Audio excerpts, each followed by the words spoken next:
Welcome to What If You Can with Nurai. In this episode, I want to talk about how hard it is to overcome the family trauma. I will share my own example. Like, as I mentioned in my previous podcast, I grew up with 11 other siblings in a survival mode in a remote mountain in eastern Turkey. And I lost my mom to brain tumor when I was like 2 months old. And my stepmom and my father, unfortunately, I lost them before I turned to 13 from like my father got lung cancer from heavy smoking. My stepmother got leukemia, probably all the, no hospital in the village and the harsh, difficult winter. But what I realized growing up, I was in a conservative boarding school also, and everyone around me somehow, they had an anger problem, and love was a hard language. And I remember growing up, I was scared of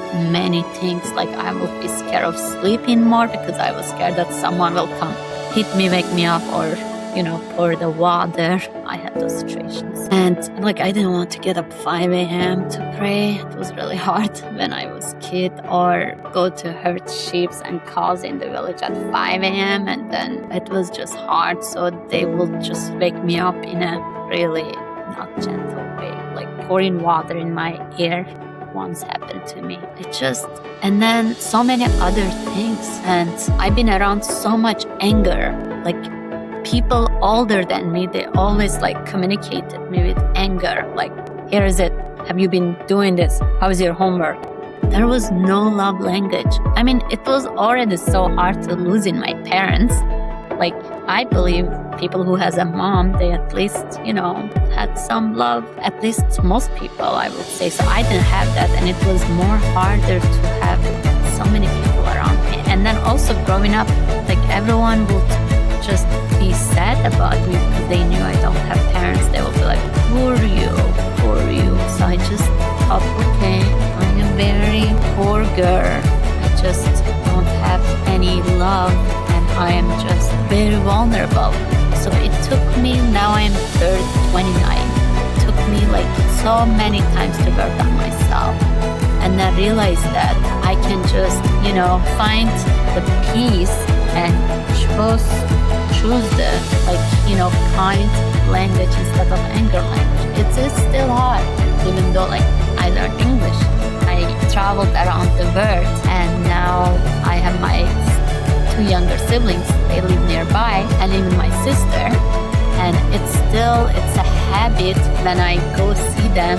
I cannot say, oh, I missed you, I love you, or how are you? It's just because I have been practicing so much only to say, like, how is your classes? How is your job? Are you finding a new place? Or are you doing this? And then I just realized that it's not good, because that's what my older siblings do that to me, especially my older brothers.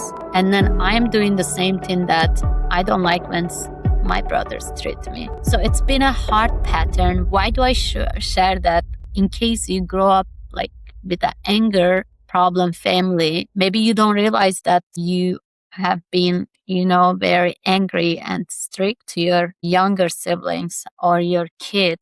I think realization takes time. Like, I am lucky that I can observe how my brother treats me and then take action to not treat the same way to my younger siblings, because it's not good. I mean, I am not perfect, but every day I am trying my best. Like, and also the controlling part. It is hard to grow up in Middle Eastern. Like, it's so much controlling. Like, I remember they will control. Even now, I just got back from Eastern Turkey. The simple thing is, if I wanted to just sit like this or wear this, they will be like, oh, no, don't. And it's just sit still. Or they just always try to put you in a box. Don't. This always like negativity. And then I just feel so peaceful now that I live in California. I have a safe space that I can work on those generational traumas the negative things that I learned it, I can undo it, like rewire my brain. But it's definitely takes practice. Like the simple thing is like my sister, when she comes to my house, like to use my laundry or kitchen, I still get so controlling, like do this, do this. But then I'm not. When I travel, I stayed with many peoples, like on hostess sister couch surfing with females, and they were so nice to me. They were not even controlling. So I think it's nice that I'm realizing that. And it's nice that I have siblings nearby that I can practice to not do that. I want to read this actually. This, like what is it called? It says, if you grow up in noise, you're allowed to build a quiet life. If you grow up around harshness, you're allowed to be gentle.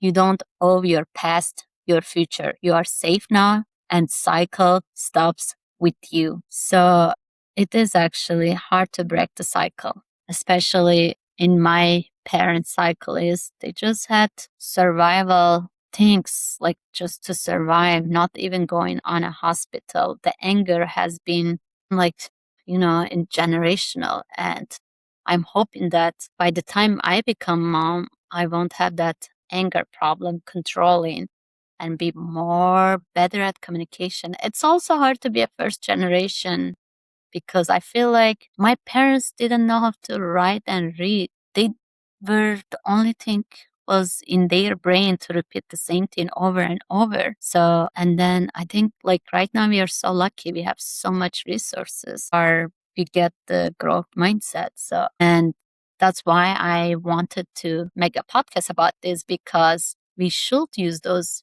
resources to overcome what we thought as the wrong communication, and we should put the love in center, and we should practice that. And of course, it's nice to hike on the nature and then allow yourself to think about this topic for 2 hours, 3 hours while you're hiking.